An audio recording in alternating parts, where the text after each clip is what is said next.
Welcome, fellow Toastmasters and guests. This meeting of online presenters has now begun. Guests, please note that in order to be a member of our club, you must be a current or former active member of Toastmasters International and have completed at least 6 Toastmasters official speeches, or alternatively, if you have substantial relevant presentation experience, you may apply for membership after demonstrating your abilities in a 2 to 3 minute speech delivered during one of our club meetings. All requests for membership are subject to approval by the members of our club. If you have not already done so, please change your panel to ensure it shows your name and role if you have one. Right-click and select Rename to do so. We have members and guests from many countries throughout the world. Thus, as a professional organization, we ask that you please be aware of language or word usage that may be considered offensive or otherwise insensitive due to cultural differences. Please note that we will be recording this meeting. Your video or audio contribution may be used for club marketing purposes. Also, please mute your microphone when you're not speaking. Please welcome our club president, DTM, Andrew Byrne. Thank you very much. One of the things I wanted to point out is how important it is for each week that we don't be complacent and we invite people to join our club so that we're ever expanding. The other things that are coming up beside what David mentioned, he has a whole bunch of dates for contests that you might be interested in. But the other thing is we are down to less than 3 months left to the end of the fiscal year for Toastmasters.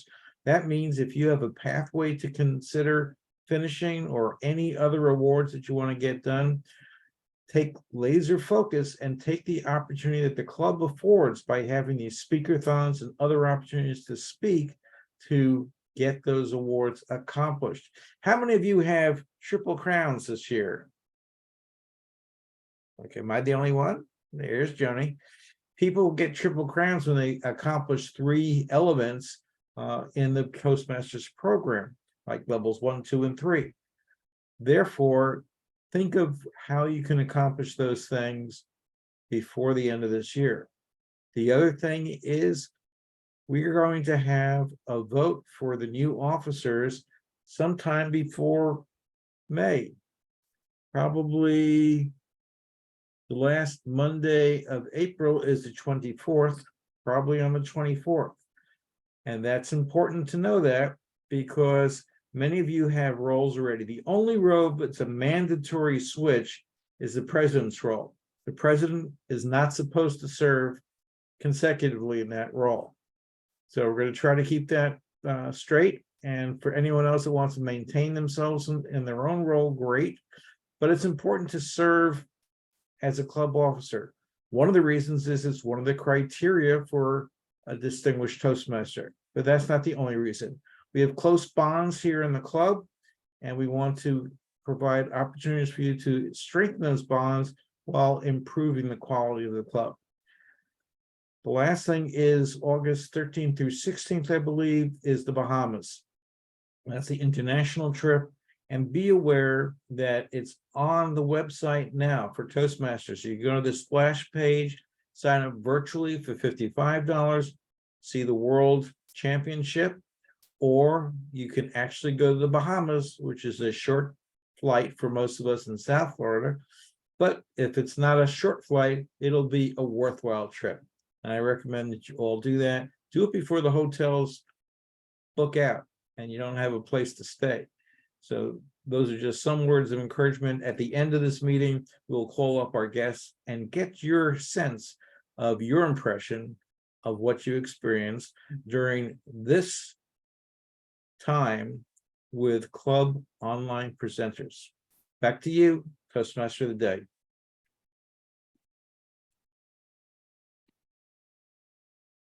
Thank you, Mr. President. You caught the Toastmaster of the Day off guard. Okay, back now.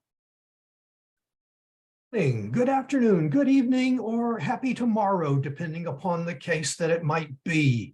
Welcome everybody to this meeting of online presenters, and we are going to have a fantastic time. The theme, if you haven't figured it out by now, is Hat Day. And Hat Day because hats off to you for whatever you've accomplished. And we've had some members to accomplish some fantastic things. And so basically we're taking our collective hats off, saluting you and what your successes have been. And that's it for the theme of the day. We do not have the day, so we're going to move right into the supporting roles for this evening's meeting. And I appreciate everybody stepping up at the last minute in most cases to do that. One of our most important roles is that of the timer to keep everything on track. Our timer tonight is Joni Laidlaw. Joni, what will you be doing? As a timer, it is my job to get everyone to the pinnacle of on time.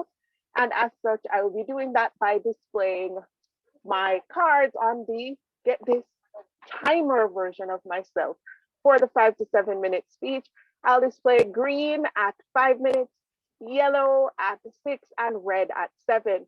For 18 to 22 minute speech, it's green at 18, yellow at 19, and red at 22 minutes. I will also be timing table topics. For table topics, green at 1 minute, yellow 1:30, red at 2 minutes. I keep timing to hit the pinnacle with evaluation. The evaluators will get the green card at 2 minutes, yellow at 2:30, and red at 3 minutes, and I'll give my report when called upon to do so. Nicely done. Thank you, Joni. Our counter this evening, the Wizard of Oz, is Princess Sunny Fridge. Sunny, what will you be doing? Trying to make sure I'm unmuted. Greetings, Mr. Toastmaster, fellow Toastmasters, and guests. The purpose of the eye counter is to note words and sounds that are used as a crutch or pause filler by anyone who speaks. During the meeting, I will listen for overused words, including and, well, but, so, and you know. I will also listen for filler sounds, including and I will also note when a speaker repeats a word or phrase, sometimes called a double clutch, such as I, or this means. And at the end of the meeting, I will report the number of times that each speaker used these expressions. Back to you, Mr. Toastmaster. Thank you, Sunny.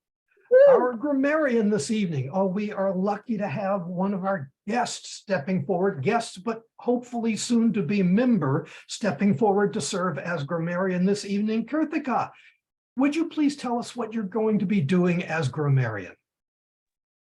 Hi, good evening, good morning, or good afternoon, from whichever time zone that you are currently living in.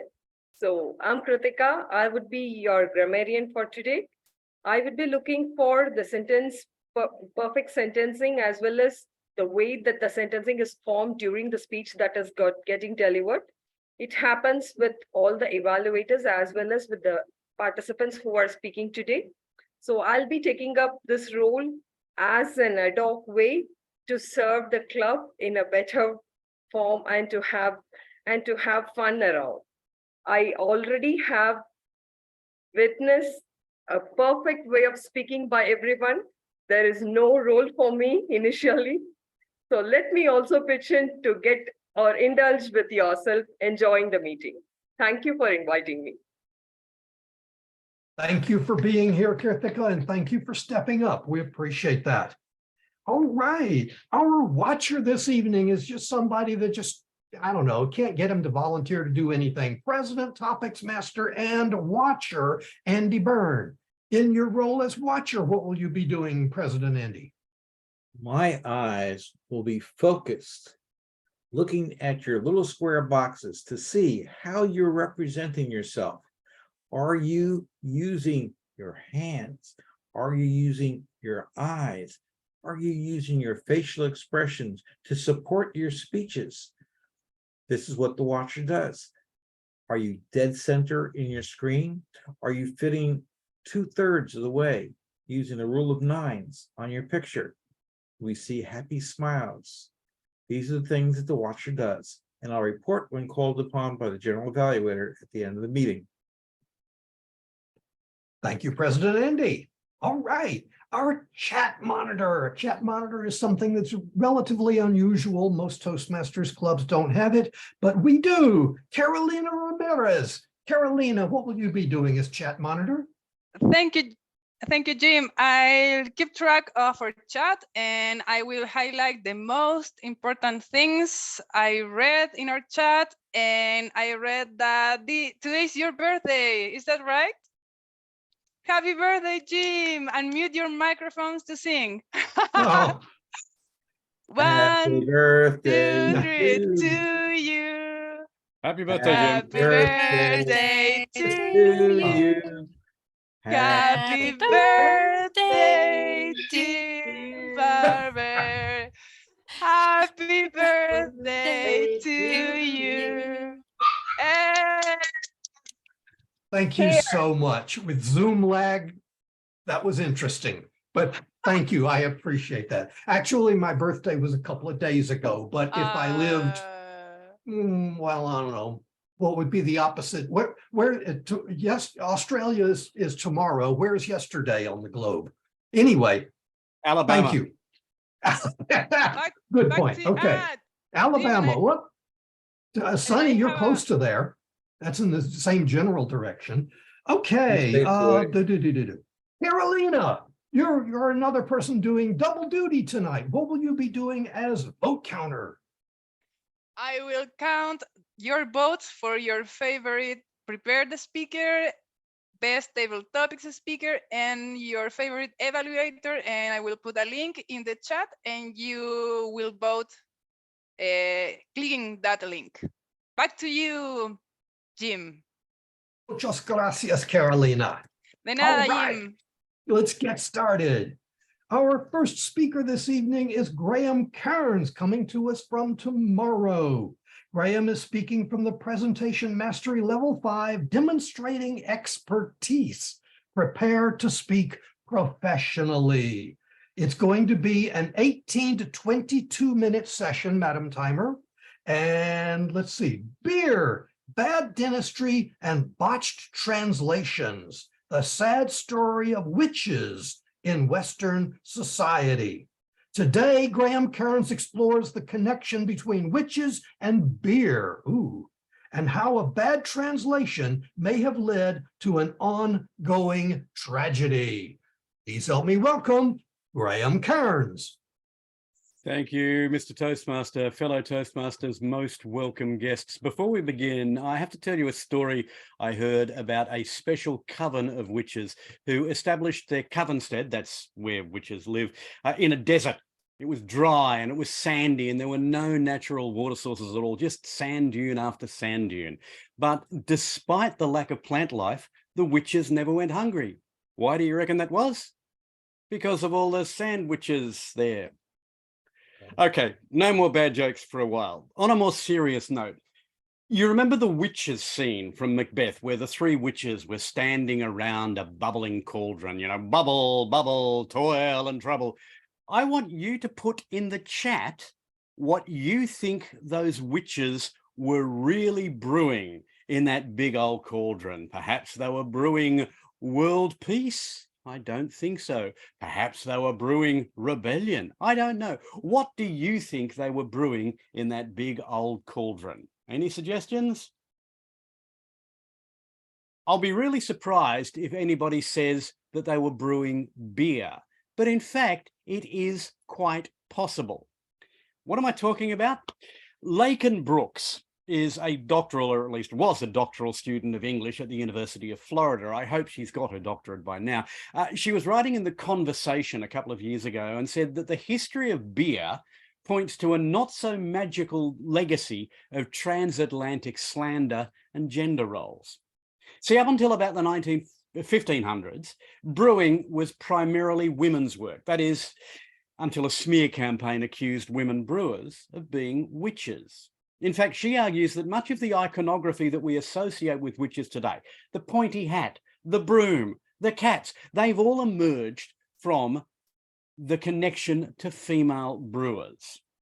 We need to step back a little bit. Women have been brewing beer for about 7,000 years, which is about as long as humans have been drinking beer.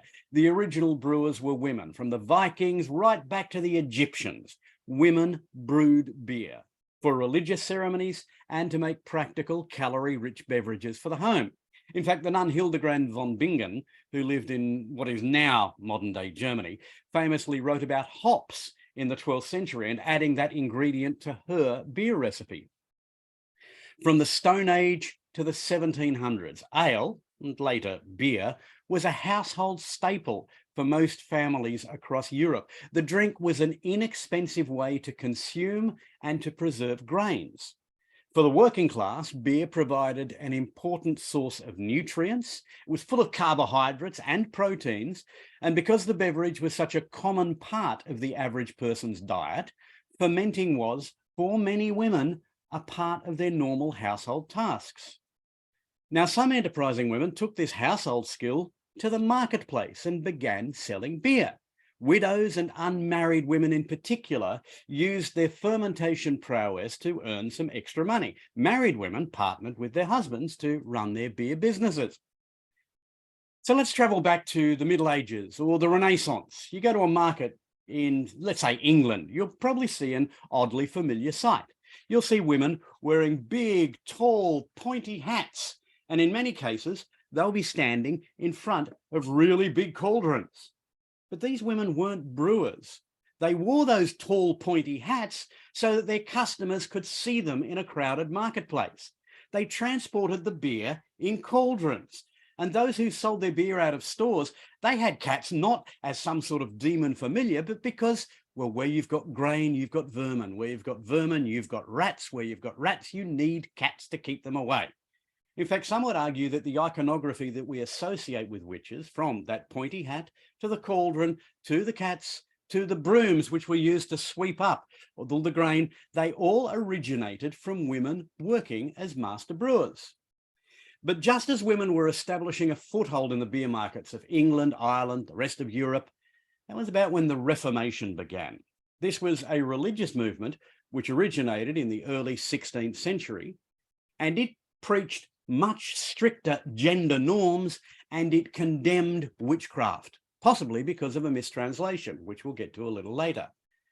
Now, it's at this point that some male brewers saw an opportunity.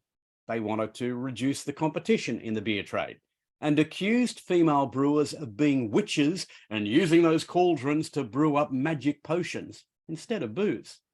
And the rumours took hold. Over the time, it became dangerous for women to practice brewing and to sell beer because they could be misidentified as witches and suffer not a witch to live.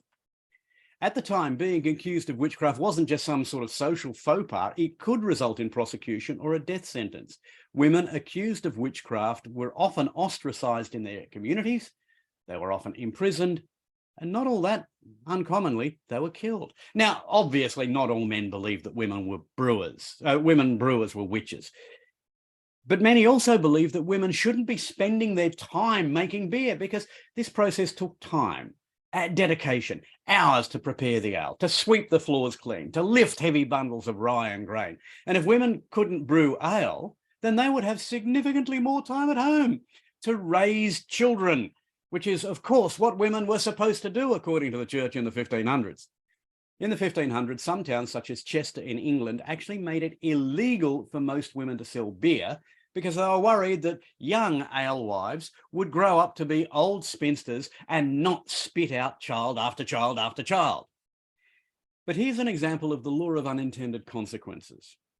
In the 18th century in England, almost all women had been squeezed out of beer making, and that had become a male-dominated big business.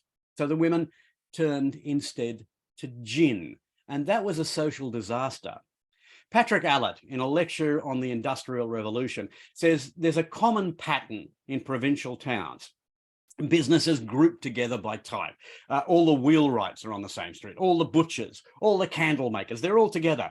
Work was regulated by daylight as by the clock. Craftsmen expected to work longer hours in the summer than in winter, all that sort of stuff. But beer was one of those industries. It was already a big business, not least of which because it was less harmful to drink beer than to drink water in many parts, because urban water supplies are especially dangerous. Wells contaminated because of their proximity to cesspools. Rivers were also dumps for tanneries and dye works and other polluting trades. And so beer was the drink of choice. But women were blocked from this industry. So many turned to the distilling of gin, and more importantly, to the selling of gin. Women made up a significant portion of gin retailers in urban London. Most of them were only working as retailers, not as manufacturers. The records of the London Company of Distillers, the body that is still charged with regulating the production of liquor and spirits, only admitted 4 women to its ranks between 1721 and 1759, which was the peak of gin consumption in England. But still, for many young women who journeyed to London in hopes of finding some form of employment, flogging gin was the only way to survive downswings in the economy. More importantly, the gin trade was popular amongst women because you had little to no capital required. You just needed to buy some gin and then sell it.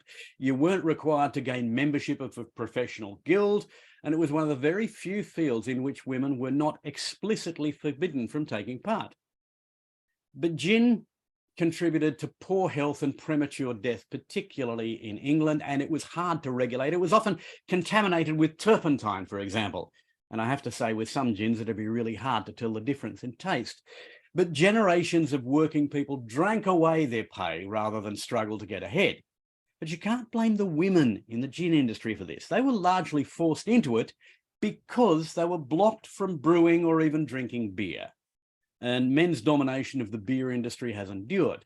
The top 10 beer companies in the world are headed by male CEOs. They've got mostly male board members. The gender bias persists in smaller craft breweries. There was a study at Stanford University, for example, found 17% of craft breweries have one female CEO, but only 4% of those businesses actually employ female brewmasters, the expert supervisors who oversee the brewing process. But we've drifted a bit away from witches, so let's back to them, and particularly to our modern view of witches.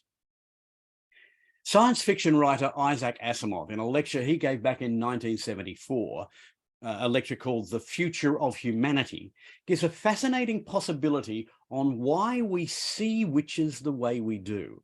And it's all based on dentistry and on child mortality. How so? Well, let me quote him here. You have to understand that throughout history, mankind has lived in a world of youth. You know, we talk about the youth-centeredness of our culture. There's nothing else it can be. Throughout history, the life expectancy has been somewhere between 25 and 35, depending on the time and the place.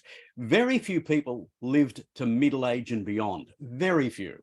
We've had a world of young, and even today, in those lands where the birth rate is higher, considerably higher than the death rate, you still have places where half the people are younger than 15. Well, Asimov says, naturally, where most of the people are young, you concentrate on the young. Where there are very few old people, you don't worry about them very much. I mean, they come in handy in small numbers. The old men were the repositories of tradition. In the days before we had written records, let alone electronic records and computers, he says, the only people who remembered the way it used to be a long time ago, you know, maybe 40 years back, they were the old men with grey beards. So you respected them. They represented wisdom, and you let them rule the state and the church. The word priest, for example, comes from the Greek word for old. The word senator comes from the Latin word for old. And the relationship to senility should be fairly obvious, I should tell you. But of course, while old men were revered, old women were feared. Why? Because there were fewer old women than there were old men. The only way that a woman could become an old woman was either she had no children or she was extraordinarily lucky, and it was usually the former. It's worth bearing in mind that childbirth killed huge numbers of women prior to the advent of modern medicine. Some estimates are as high as 25 women per 1,000 died in childbirth, and that is horrific. But remember, every time a woman gave birth, and many women would give birth year after year after year, it was like they were playing childbirth mortality roulette. That 25 per thousand risk rose every time a woman gave birth until death by childbirth seemed almost inevitable. But anyway, let's get back to Asimov's lecture. He says old women suffered a great deal more than old men did because they lacked the magnificent sign of age, as he describes it, the beard. Now think about it. An old man had a long grey beard, and that covered up pretty much his entire face. It's like looking through a thicket. A woman, however, had a bare face, so you could see the wrinkles. Ordinary people hardly ever saw wrinkles because there were hardly ever any old people to have wrinkles. Not only that, people generally lost their teeth by the time they were in their 40 because there was no such thing as modern dentistry. So old women had gums that came close together and it brought the chin and the nose closer together. And that looked funny. In fact, if you look at the caricature of the witch as we see it today on Halloween, it's just an old woman without teeth and with a wrinkled face. And I think a great many of the fears of witches really represent the fears of the strange appearance of old women, says Asimov. He also argued, and this is really interesting, that the word witches may have been a mistranslation, and if so, what a mistranslation. I mentioned earlier the phrase, "Thou shalt not suffer a witch to live." That's from Exodus 22:18 or 22:17 in the Hebrew version. The quote that I'm using, found in the King James Version of the Bible, has been widely held responsible for witch burnings that plagued Europe and later America in the period from say 1450 through to about 1750. But the murderous practice may in fact have been the result of a biblical mistranslation. I recently read a fascinating article by Elizabeth Sloan in Haaretz, that's Israel's The Land newspaper, in which she points out that the original Hebrew word used in Exodus, translated as witch, is, and I am sorry about the translation for those of you who speak Hebrew, but mechashefa. Now, the word mechashefa was translated as witch in the Ben Yehudi Jewish Hebrew dictionary, but is it? The root of the word chashef is translated as mutterings. One who practices magic by using occult formulas, incantations, mystic mutterings. But Kenneth Kitchen, who's a Bible scholar at the University of Liverpool in England, translates that root instead to cut and thinks it may in fact be about cutting herbs. That interpretation of mechashefa comes closer to what's said in the translation of Hebraic traditions into Greek that were written by Jewish sages around the 3rd century BCE. In that, mechashefa was translated to pharmakia. And Anne Jeffers, a lecturer in biblical studies at Haythrop College, translates pharmakia to mean herbalist. It's not a new interpretation, by the way. Reginald Scott, who was a member of Parliament in the 16th century, a witchcraft skeptic and a one-time student at Oxford, translated pharmakia to mean poisoner in his book, The Discovery of Witchcraft. So might Exodus refer to herbalists or poisoners instead of witches, and that they should be put to death? Well, this was written by Jewish scholars in ancient Egypt, and they were fluent in both Greek and Hebrew. And that leads credence to the theory that the Hebrew word really did refer more to herbalists or poisoners, not evil spellcasters. Of course, that doesn't close the argument. In Deuteronomy 18, 9 and 10, mechashefa are mentioned in a list of those whose practices Yahweh considers to be abominations. That's necromancers who cast spells, those who summon spirits, practitioners of divination, amongst others. So while mechashefa may not have been sorcerers, it does sort of put him in the same category. But the political situation when Deuteronomy was written was different at the time that Exodus was written. Until then, magic, and especially white magic, was considered to be pretty normal in religious and secular lives. But then came the prophet Josiah, who was actively attempting religious reforms, such as eliminating God's wife, Asherah. Sorry, God's wife?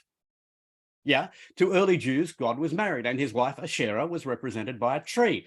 It wasn't until the time of Josiah that Asherah was specifically ruled out as divine. The actual verse in Deuteronomy goes, "You shall not plant any tree as an Asherah beside the altar of your Lord, the God that you shall make."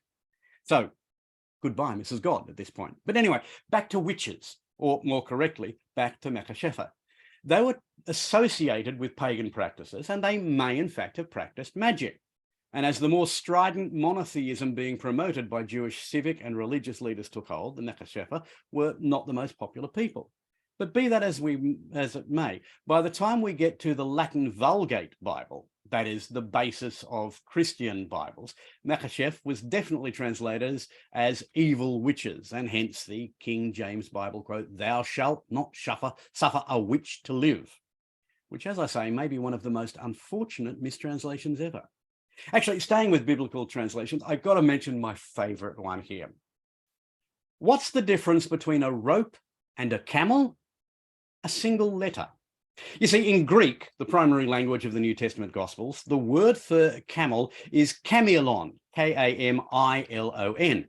But the word for rope is kamielon, that is K-A-M-I-I-L-O-N. In Aramaic, the language that Jesus would have spoken, the words for camel and rope are both gmel. There are no written vowels in Aramaic. And so camel and rope are effectively the same word. And if you replace camel with rope, it makes the line about it's harder for a rich man to enter the kingdom of God than it is to pass a camel through the eye of a needle rather less poetic, I have to say. But it certainly makes much more sense, especially to a group of rough and ready fishermen who were the disciples that Jesus made those comments to. Oh, well. But anyway, back to witches. Witches have been derided throughout history. Any strong, independent woman who defies societal norms was a sure target, first for execution, more recently for quite scurrilous libels. I have friends who are Wiccans. I mean, don't look so surprised. I have Muslim and Jewish and Buddhist and Christian and even atheist friends. Hey, I'm in Australia. Most of my friends are atheists. But the thing is, the Wiccans claim their religion is ancient in much the same way that Freemasons claim that their secrets date back to the Bible. But both are really quite modern. Freemasonry, for example, is only actually about 250 years old in its current form. Wicca, as it's generally practiced, is only about 100 years old, dating back to the 1920s. While there have been followers of pagan religions for thousands of years, modern-day Wiccans are not in fact their direct descendants. And quite frankly, there are almost as many strands of Wicca as there are Wiccans. I'm not going to go into the esoteric differences. Let me just say that most practice a benign, earth-based morality that sees nature as an important source of power and of healing and of knowledge. If you want more, I'm not going to spell it out for you, if you'll excuse this pun, spell it out. Yeah, but I'd suggest reading A Community of Witches, Contemporary Neo-Paganism and Witchcraft in the United States. Helen Beger, B-E-G-E-R. Look it up. You'll find it's a fascinating read. Oh, and before we go, did you know that witches here in Australia have a different type of transport to their witches overseas? Yes, Mr. Toastmaster, they ride broomerangs.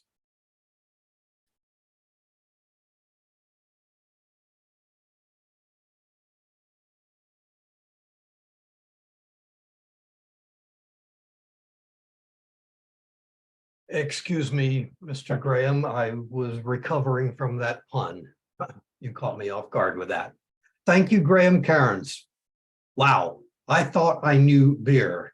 I know a lot more now. Thank you very, very much. Our second speaker this evening is Kim Leaming. Now, was it last week, Kim? I think it was that we had 2 weeks ago, we had the return of the great Blondini. And the great Blondini is coming back this evening. Kim is speaking from the Engaging Humor manual path, level 1, Mastering Fundamentals, Evaluation and Feedback. This is her second speech to be evaluated on this from this particular speech. So we're going to be doing that tonight. Great thing to do. I'm looking forward to this. So we have Blondini returns to online presenters, the Mulligan. Please help me welcome Kim Leaming. Thank you, Toastmaster of the Day, Jim, fellow Toastmasters, and dear guests. Am I muted? Okay. I am so sorry. I'm going to start over. I cannot see the right. I'm showing that I'm muted and I cannot see myself. Kim, you're kind of muffled now. Yeah, let me start. I'm so sorry, you guys. That's I don't know okay. what's going on. You're good now. Sound good now. Okay, can I start over on the timing and everything though? And I don't know why I can't see myself. Don't No, know, we but can we see see you. Okay. We see you and we hear you. I am so sorry, you guys. I'm gonna start over. Okay, not a problem. Can you swipe your screen to the left or to the right? Maybe you'll find yourself Would that work?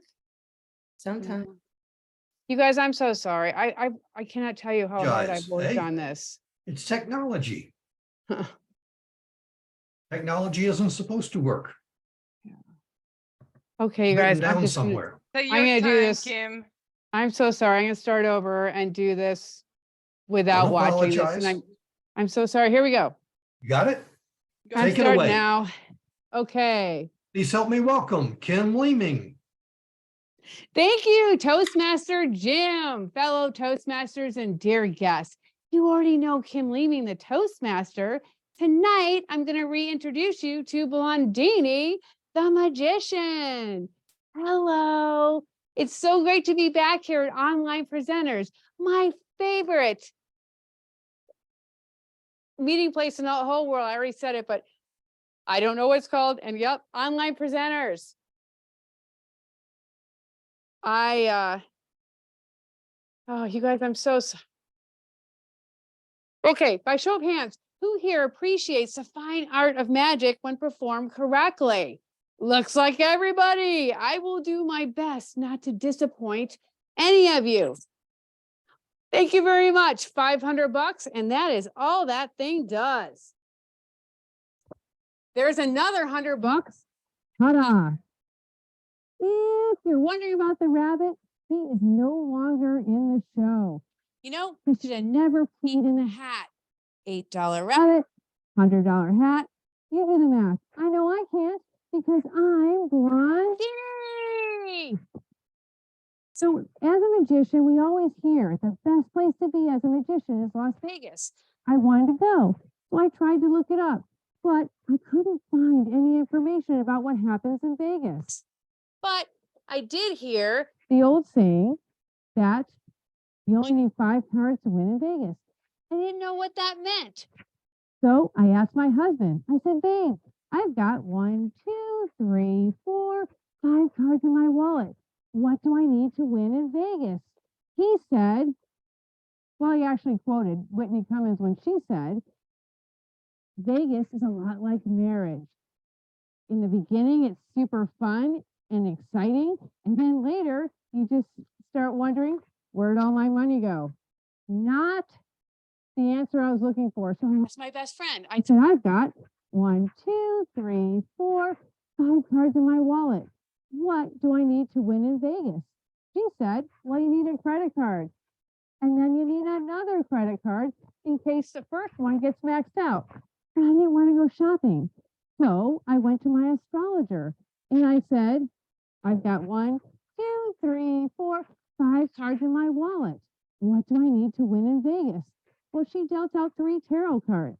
The first one was the Judgment card. Ooh. The second one was the Fool card. Look, he's a blonde like me. And the third card was the Hanged Man card. I was starting to think that this trip wasn't going to be good for me cosmically. So I went to ask a compulsive gambler, Gambling Gus. Gambling Gus gambled so much that his wife left him, but he said, no worries. I know I can do anything to win her back. Anyway, Gambling Gus, I said, I have 1, 2, 3, 4, 5 cards in my wallet. What do I need to win in Vegas? He said, you don't need cards, you need tickets. I said, tickets, I got one of those. Got an airline ticket. He said, no, you need Vegas tickets like Cirque du Soleil, Lance Burton, or Wayne Newton. Well, I didn't want to go to see shows, so I decided to ask the president of our club, Andy Byrne. I said, Andy, got 1, 2, 3, 4, 5 cards in my wallet. What do I need to win in Vegas? He said, well, you do need 5 cards, but you need them in this order. You need a boarding pass, and you need a calling card, and you need the business card of a good law firm. This is the Dewey, Cheatham, and Howe law firm. And you need a deportation notice and you need a get out of jail free card. So I decided to go to Vegas with 1, 2, 3, 4, 5 cards, and I figured it out. I figured out how to win in Vegas, because if you go to Vegas with only the 10, the jack, the queen, and the king, and the ace, you will win every time. Excuse me, I seem to have a frog in my throat. Now, I'd like to tell you about the very first trick I ever saw when I was a little kid. It's another gambling game, the 3-card Monte. I am going to show you how this trick works with these cards. Now, keep in mind, these are much bigger than the cards they used back then, but I was much younger and smaller then, and I want you to remember this as I do. So, you're going to keep your eye on the ace, pay no attention to the 2 or the 3. We are just there to confuse you. Here we go. So what they do is they mix the cards. And then the whole idea again is to keep your eye on the money card. So they do something really tricky called the Monte move. I'm going to show you that now. If you miss it, you might miss the ace. Here we go. The Monte move.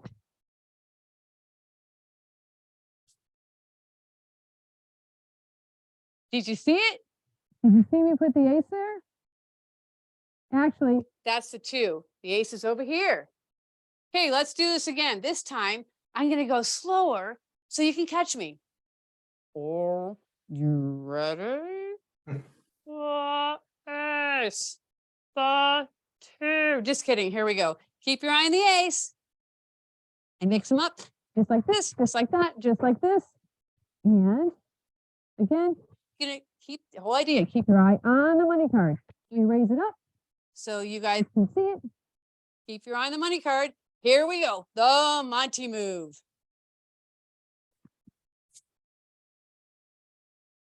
Did you see me put the ace over there? If you did, you weren't watching. There's the ace. Here's the 2 and the 3. Okay, so I'm going to tell you the secret of the game. The secret is that I am using 3 cards and you only have 2 eyes. So again, here we go. We're going to, the idea is you never know if I'm taking off 1 or 2 cards. Then you never know if I'm putting 1 or 2 cards on the bottom. That's why you can never win your money back. So here we go. All right. I'm going to take away this time the 2, leaving the ace and the 3, the 2-card Monte. Blondini thinks this will give you like a 60-60 chance. Here we go. On the top, on the bottom, where is it? On the top, okay. Did you see me switch the ace? No.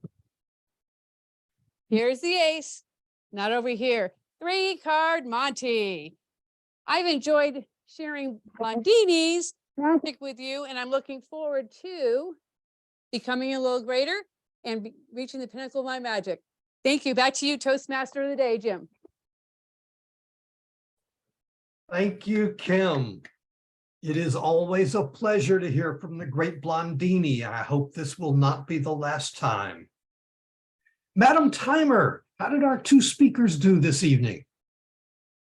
Both our speakers qualified with distinguished Toastmaster Graham coming in at 19 minutes and 53 seconds, and the great Blondini thrilling us for 7 minutes and 27 seconds. Congratulations, the great Blondini. You came in on time this time. All right. Madam Vote Counter. Forgot who our vote counter is this evening. Oh, Carolina, that's right. Madam Vote Counter, would you please tell everybody how they are to cast their votes for the better speaker? Please click on the link I put in the chat and vote for your favorite. Great, thank you, Carolina. And now it's an opportunity to move to the extemporaneous speaking portion of our meeting, headed up by the one and only President Table Topics watcher, Andy Byrne. Andy, what are you going to do with us tonight? Tonight, we're going to have a series of quotations and how those quotations relate to individuals and what their thoughts and feelings are about that. Let me begin with this quote, and I will ask people that are in attack, move myself out of the way a little bit, this quote. Make excuses or make choice changes. The choice is yours. So from our group out there, let me ask Sunny, what do you say to your students in your classes when they say, make excuses or make change? The choice is yours. That's a great question. What do I say to my students about make excuses or make changes? The choice is yours.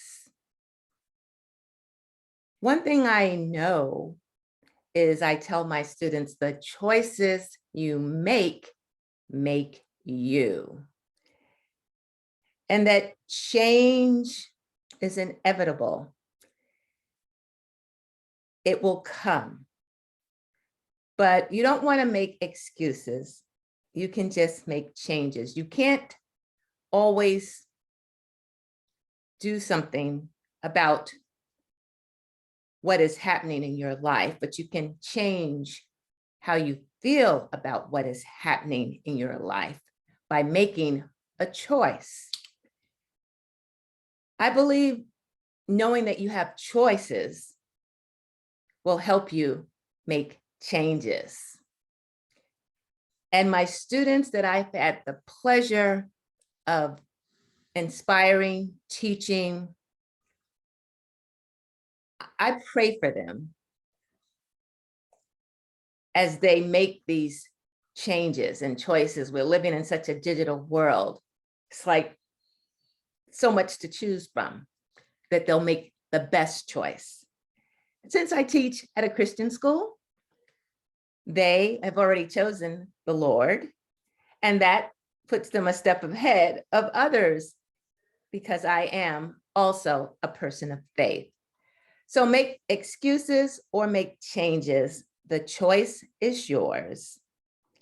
I certainly hope that my students will make changes so that they will have more choices. And the choices that they make may also change the world. Back to you. Wonderful job, Sunny. Let me choose, with their permission, some of our new people. Toastmaster Katrika, would you like to take a challenge? Yes, I would like to. Okay, here is your quote to look at. This is actually from Tony Robbins, who you may or may not have heard of. He's a individual that does a lot of speaking and advising. Where focus goes, energy flows. In other words, is this the kind of philosophy you have? Where do you put your energy? Where do you put your focus? And where are you going? Tony Robbins is one of the philanthropists and the strategist. I am greatly attracted by his saying, where focus goes, energy flows. You tend to spend, we generally have a tendency to get attracted to something where we have shown our interest, where we are actually trying to put our mind and soul into. One such thing is Toastmasters. I try to focus myself to become better day by day, delivering or to take an image out of me, what I was earlier to right now, and much more, far better than what I expect growing with you. So my energy is going to flow in a way that makes everyone to swim and have a pleasant mood, learning and growing together.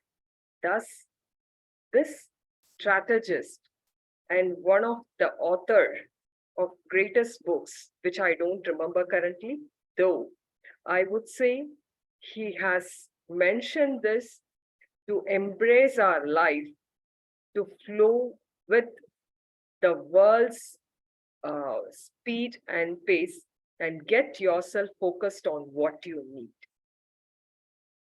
Excellent, excellent. Our next speaker is going to be chosen for this one. Winston Churchill. Courage is what it takes to stand up and speak. Courage is also what it takes to sit down and listen. Toastmaster Sherry, can we ask you to work on this quotation?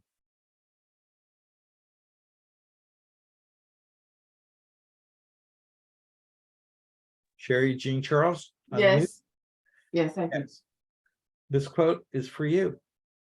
Courage is what is taken to stand up and speak. Courage is also what is taken to sit down and listen.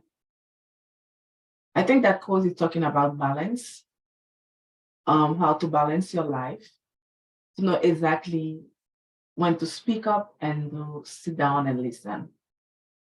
If I can quote from the Bible, it said that it's to not be quick to speak, but to listen. And I think that quote itself means like you need to know exactly when to step up. Like here in Toastmaster, there is time to speak and there is time to listen and to learn. And even though you know more, you need to know when to step back in life and to listen to others. That way you can add to your value. That way you can add to your knowledge. And when it's time for you to speak, you will speak wisely because you've been adding to your knowledge and to your abilities.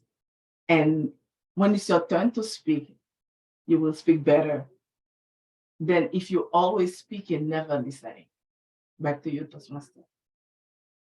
Okay, fantastic.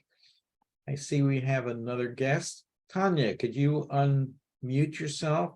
What you're going to get as a quote is this. It's from Theodore Roosevelt. It's hard to fail, but it's worse never to have tried to succeed. How does that relate to your thoughts and Toastmasters? Hello. So it is hard to fail, but it's worse never to have tried to succeed. I see that as failure is, to succeed, you have to try and do the things that you feel that you may fail at. Success comes along with repetition and learning from others.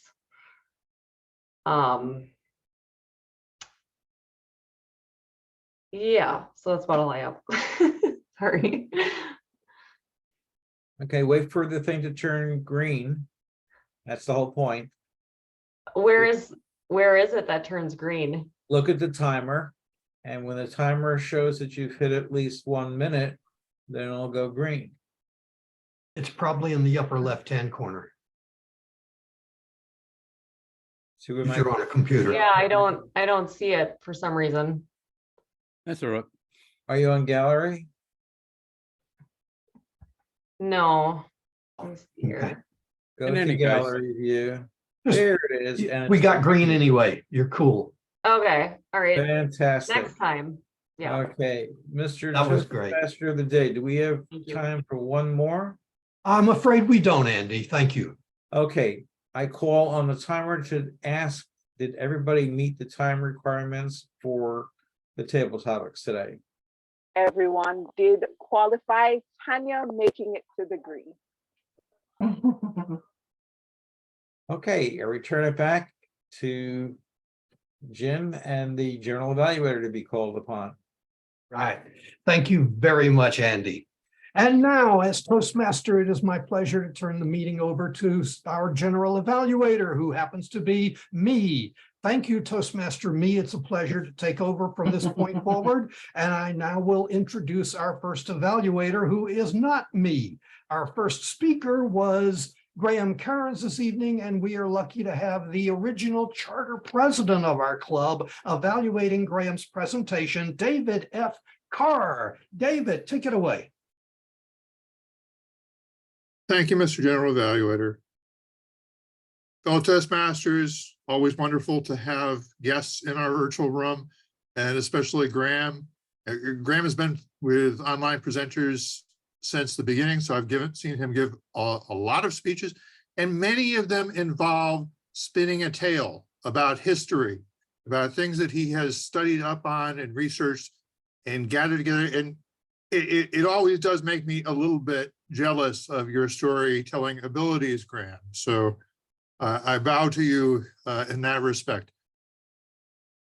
Now, I managed to, because you're supposed to come up with things that the speaker could improve, I came up with a couple of things, and I'll get to those in due time. But when I get to them, people are going to say, what is he talking about?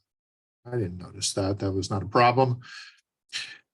But it was a good tale. It was a compelling tale. It was a good example of you not using slides or anything like that, just speaking directly to the camera and engaging us.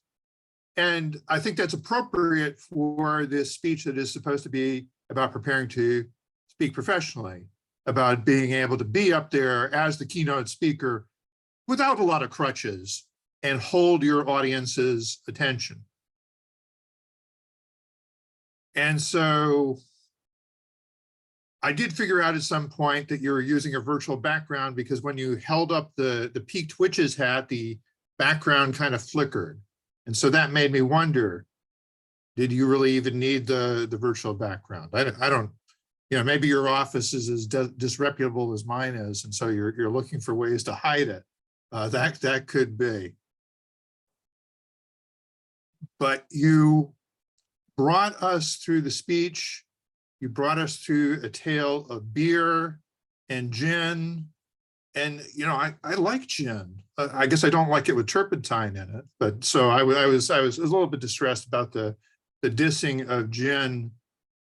But the way that you brought us into the story with simple gestures, and, you know, making some faces to give us an idea of, you know, those funny looking old women with their no teeth and their crooked, and the idea that really what people were afraid of may not have been so much magic, but age. And I think you and I maybe can identify with the horrors of age, but you know, how much more horrible is it when there's only a few of these wrinkled old people around? You had excellent use of language. Childbirth mortality roulette was one that I wrote down, and just this idea of there hardly being any people around who had wrinkles. That was a good example, and even ending with the bad pun about boomerangs. We'll forgive you. It injected variety into the speech. Mr. General Evaluator. Thank you, David. Our second speaker was the great Blondini, and we are lucky to have evaluating great, our one and only Evie Hartman. Evie, take it away. Thank you so much. I am glad to be back. Oh my goodness. All right, Kim. Ladies and gentlemen, fellow Toastmasters and distinguished guests, today I have the honor of doing something I've never gotten to do before.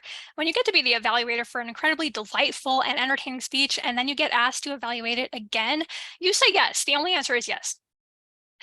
So in honor of the great Blondini, yet again, I will use the blonde method to evaluate the speech. B for the Blondini herself, L for the laughter, N the section of no, and D the dynamo that is the great Blondini. That's B, L, and D, because that's how you spell blonde. I double checked this time, or did I?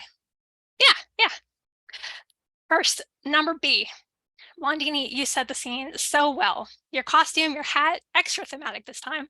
The poster on the wall, the lovingly made Blondini sign. You made your entire space a part of the show. That's something I just love to see, and especially in a digital format that takes some elbow grease and work. Excuse my voice, I am getting over being sick. And your vocal performance and hand gestures, again, really help to sell it. I also want to point out that you totally fixed my one and only nitpick last time, where your camera angle was just far enough to one side to kind of cut off one of your cards. And this time your framing was perfect, right in the center. I could tell you purposefully made the signs on either side of you so you could stay between them, which was really good preparation because I know you were having trouble seeing your own video feed. So seriously, extra props for that. You couldn't even see yourself, and yet you still managed to stay right in the center. And yeah, it was great. And now the laughter section. Again, nonstop goofiness, exactly what we're here for in humorous speech, pretending to forget the name of the club. I can't do math because I'm Blondini. Hard to find any information about what happens in Vegas with a helpful visual aid in case we forgot that what happens in Vegas stays in Vegas. That made me laugh. Word of the day on the word balloon, the return of the little grater. Also, you surprised me. Kim, I thought you were going to repeat the same bits and do the same tricks start to finish, but no, you busted out new material. And seriously, what a treat. Now for the no section, this will be a section for encouragement because tonight the great gods of technology decided to play tricks on you, and that's not your fault. You had an issue with your video at the beginning. Your video didn't want to show you your video feed. Your sound was, I think, maybe a little bit muffled against something. I'm not really sure. My only suggestion for you there is a practical one, but not one you think. These things happen. Just maybe a suggestion might be to have a list of jokes about technology not wanting to work in your back pocket and just start rattling them off when things start going wrong.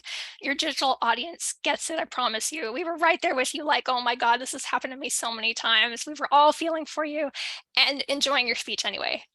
Now, Dynamo. You are a dynamo. It takes a delightful someone who is really committed to a good show to do something where you dress up and be silly. And not everyone can really let go and do that.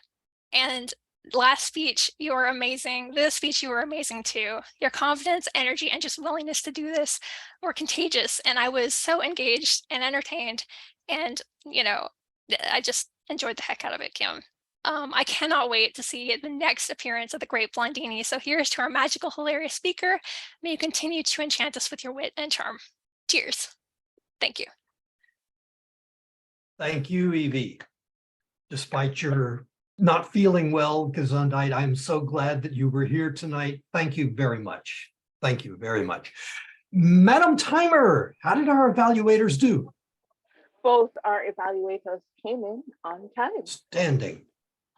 And so would you, when you get the opportunity, would you please cast your votes for the better evaluator? And if you didn't do so, you can also cast your votes for the best table topics response this evening. Both of those are in the chat. Please make a note of them. And while you are doing that, I will call on our different reporters for their reports this evening. In the interest of time, if you would please keep condense your report if necessary to keep it under 1 minute's time.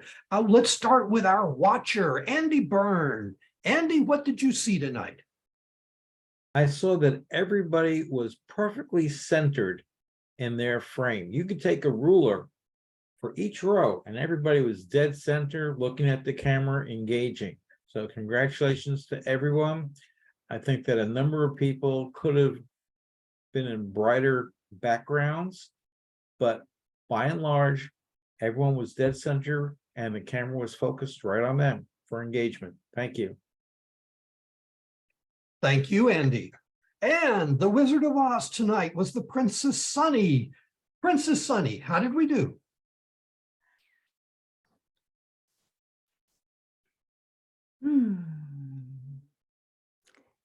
How did we do? I'm still trying to figure out who was talking. Yes, you are holding 2 roles as well.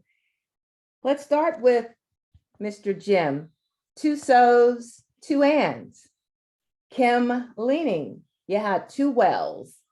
You had 10 so's, 3 or 4 buts, and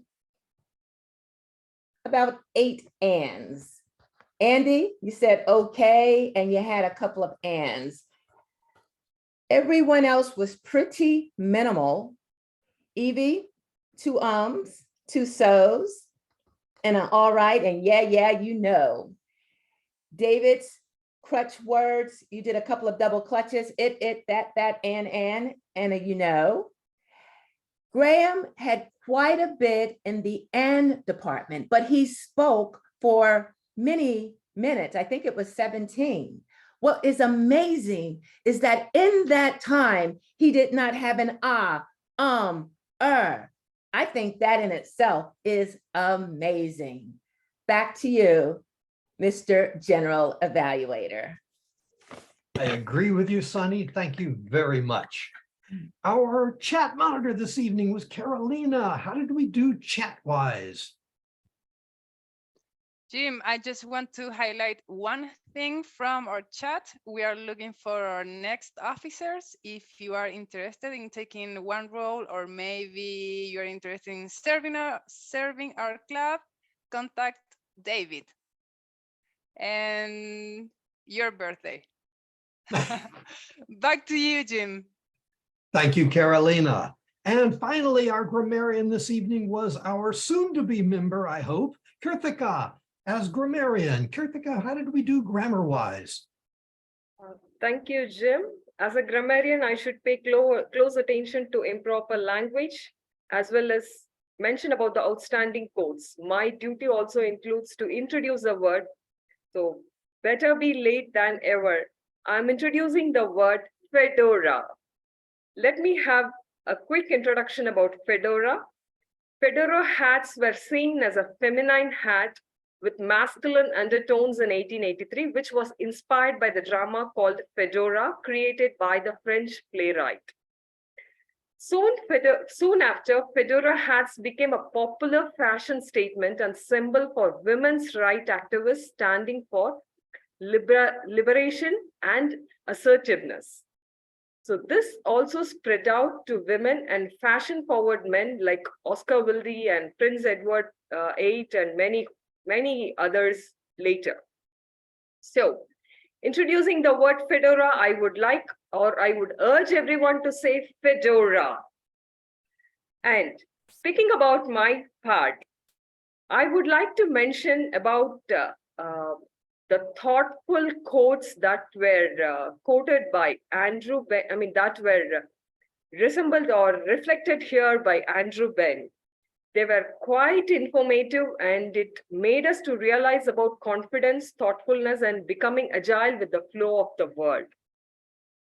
Jim Barber, always the way that he delivers and the tone is flowing with the energy, and which I should mention here as a grammarian.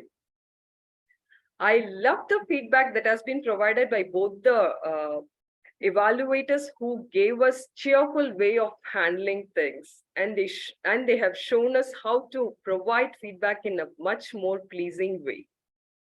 I'm impressed with the speeches that has been provided by the speakers. It was mind-blowing. They took us to the world of what has to be there, and they set the scene and tone exactly of how it has to be. I'm impressed with every single aspect with what is happening in this particular session of Toastmasters, and I would love to become a member and love to move forward. Thank you, Jim Barber. Thank you, Karthika, and I look forward to your doing whatever is necessary paperwork-wise and that sort of thing for you to become a member. I am looking forward to that very, very much. And thank you for your stepping up as grammarian. Thank you for your report. It is now my opportunity to evaluate the meeting as a whole.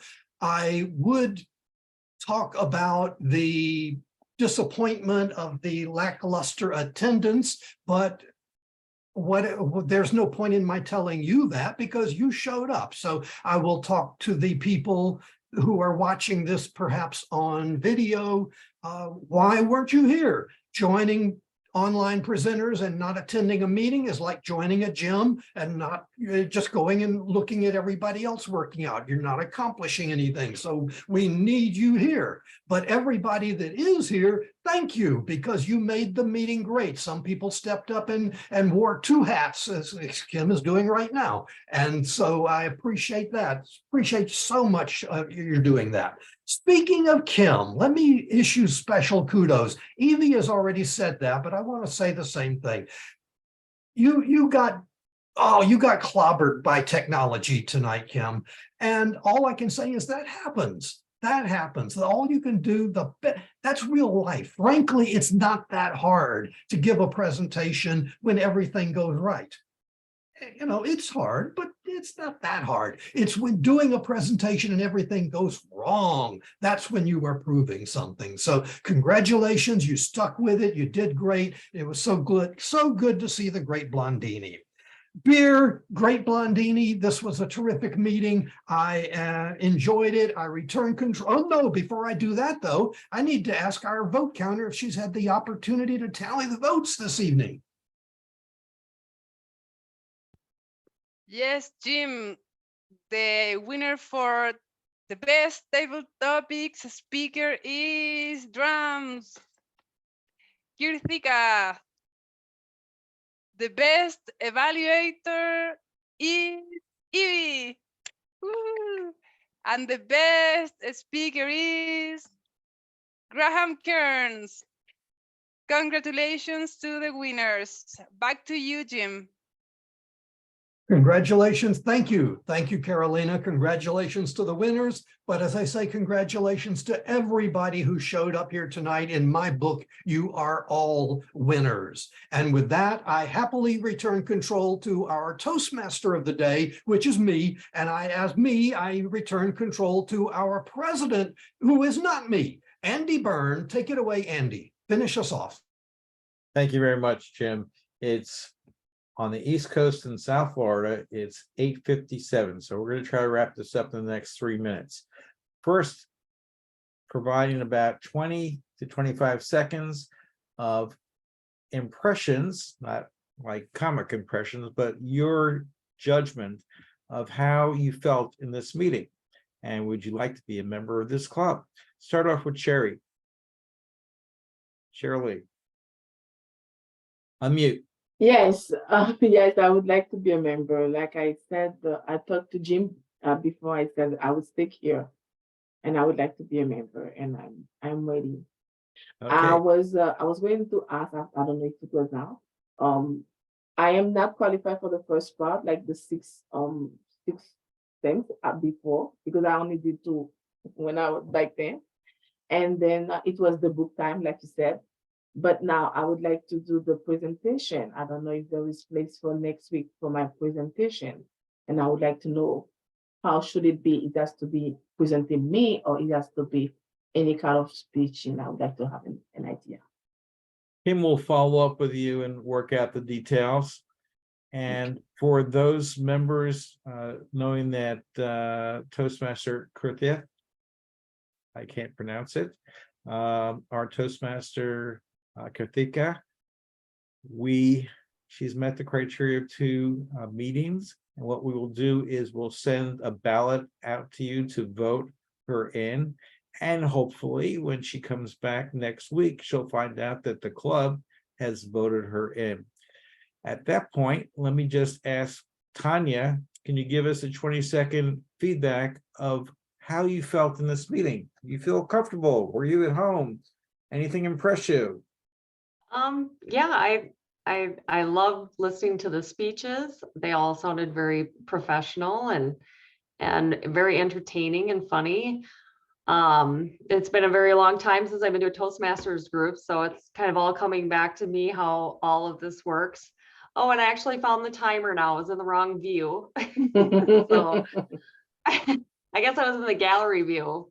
Or in the speaker view. I mean, not in the gallery, so I can see it. But yes, I very entertaining group. I mean, it seems like something that I would like to join and become, more confident with my speaking and be able to respond, in a professional manner and get thoughts together without feeling more confident. Well, that's great. We'll look forward to seeing you next week and having a few words, less than 2 minutes. And Kim will go over all the details. In the following week, you'll be a member of our club, and we're real excited about that.